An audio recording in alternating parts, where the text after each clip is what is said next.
It's important to understand some of the differences between learning to read in one's first language and learning to read in a second language. And yes, absolutely, there are similarities, but I worry that if we don't help teachers understand the differences, what happens when children struggle is that the teacher assumes there's something wrong with the child if we don't understand what those struggles might look like. So just one example would be phonological awareness.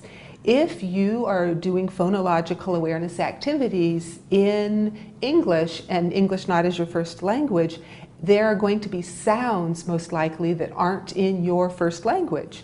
And we cannot distinguish between sounds that aren't in our language, that we haven't learned before.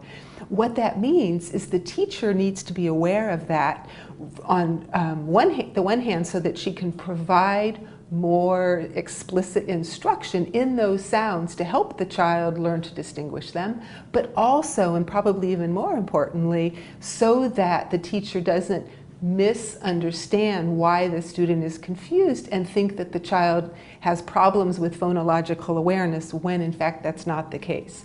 So that would be a difference between learning to read in one's first or second language.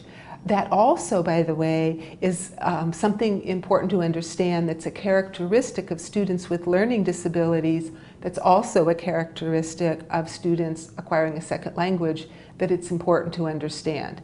That the one characteristic can mirror the other. And so if we don't realize what's going on, again, we're liable to think the child might have a learning disability when it's really just acquiring another language.